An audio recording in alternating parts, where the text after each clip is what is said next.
अध घंटा लेट्रे उठंतु 5 मिनिट रे बनै कि रखि दियंतु एही हमर मजेदार गर्मा गरम नास्ता छोटू नहीं कि बड़ पर्यंत समस्त मन पसंद रे खाइबे। एटा भी खाइबा पई बहुत ही चटपटा लगे। तो हेलो फ्रेंड्स, बासमती किचन रे आपण मानको समस्त को बहुत बहुत स्वागत जणाउची। तो चलंतु आज रो मजेदार रेसिपी स्टार्ट करिबा। तो सबुठु प्रथमे गोटे कप आमे एठी अट्टा नै जिबा। तो देखि परथुबे एठी मन होची गोटे कप हमर मांडिया चूना। एठी मु दे दोची आधा कप एठी हमर चावल चूना दे सारला परे ए सबुतक बढ़िया से आमे गोळेई नबा। चावल चूना, मांडिया चूना आ अट्टा तीनटा जाक बढ़िया से आमे गोळेई नबा। एथिरे किछि ट्रिक्स आ टिप्स अछि, जदि एमिति जदि बनेबे तो मांडिया चूनाटा बहुत ही बढ़िया लागिबो। तो चलंतु एथिरे दे दबा आमे 2 ग्लास पानी दे सारिकी एटा को बढ़िया से आमे गोळेबा। तो कोठी भी लम्स न रहिबार अछि फ्रेंड्स, आ कोठी भी चेका चेका है कि बांधी दबो। तो नियाती ध्यान रखंतु गोटे ग्लास पानी दे कि प्रथमे गोळेई नेबे। जदि पानी अंटिनी तो आउ गोटे ग्लास पानी पर दियंतु।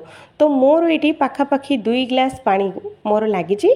आपण माने कम बेसी करूथिले ताकू देकी हम पानी देबे। तो देखंतु फ्रेंड्स एमिति करके याकू गोळेई नेबे। तो एतिके पतला ही रखिबे, याठू पतला टोटल बनेबेनी। तो चलंतु आधेरे किछि परिबा ऐड करिबा। तो मु सबुठु प्रथमे अधा बीटरूट मु एठी कोरिकी नै जाउची।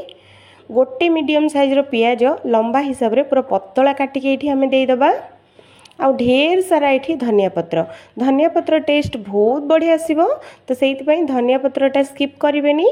ए सबुतक आउ थरे बढ़िया से हमें गोळेई नबा। तो देखि परथु फ्रेंड्स एमिति करके गोळेई नेबे। एठी आपण मानको मन पसंद रो परिबा भी आपण माने एठी ऐड करि परिबे। तो देखंतु मु एटा को बढ़िया से गोळेई सरची। तो ये मुझे दूसरी राग को देखिकी चिली फ्लेक्स आपण मैंने पिला मानक बनाऊे देखिकी देबे। अधा चामच ये जीरा देदबा, स्वाद अनुसार लुण भी ये आम देदबा। दे सारा पर ए सबुतक आउ थे गोटे बढ़िया से आपको गोळेई नबा। पिला मानक जदि बनाउचंती तो राग टिके कमेई नेबे। आपण माने चाहिए ये चिली फ्लेक्स जगह कंचा लंका भी ये ऐड करें। तो ये सबुतक आउ थे बढ़िया से गोळेई नबा। तो देखंतु फ्रेंड्स एमिति करके गोळेई नेबे। जदि एबे पर्यंत वीडियो को लाइक करबा और चैनल को सब्सक्राइब करबा जदि करि नांती तो एबे ही कर दियंतु, कारण पर आपण भूली जिवे। तो मो बैटर पूरा रेडी हो जाइछि।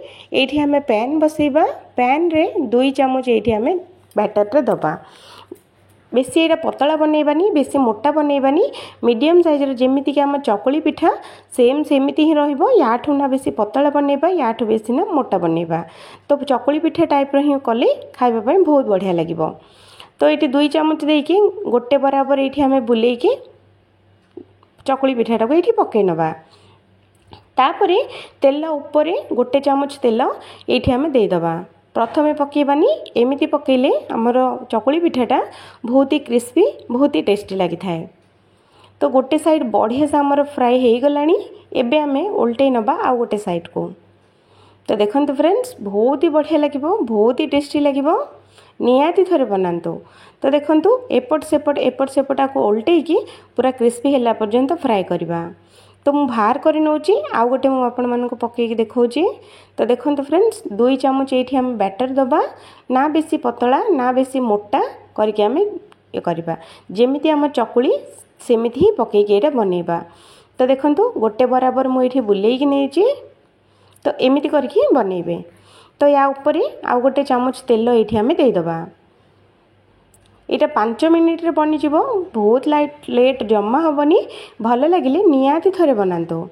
गोटे साइड हो गला पर आउ गोटे साइड भी आम ये उल्टे दबा। तावारे टोटल लगभग आराम से छाड़ी जीवो फ्रेंड्स। तो देखो मु उल्टे सारी एपट सेपट करके आपको भी आम भाजी नबा। तो देखंतु आमर चकुली पिठा 2 पट साइड रो पूरा पूरी सिझी गलानी और क्रिस्पी भी हो गलानी।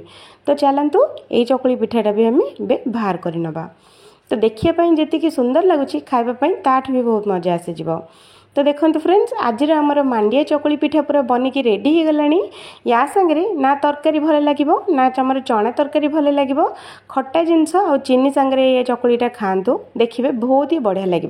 मुझे सर्व कर आंब खट्टा आ चीनी भल लगे निहाती थे बनातु। आशा करुँची वीडियोटा बहुत भल लगे बोली। जदि कौटी ना कौटी जदि भल लगे तो वीडियो को गोटे लाइक करवा आ चैनल को सब्सक्राइब करवा जमा भी भूलंतुनी।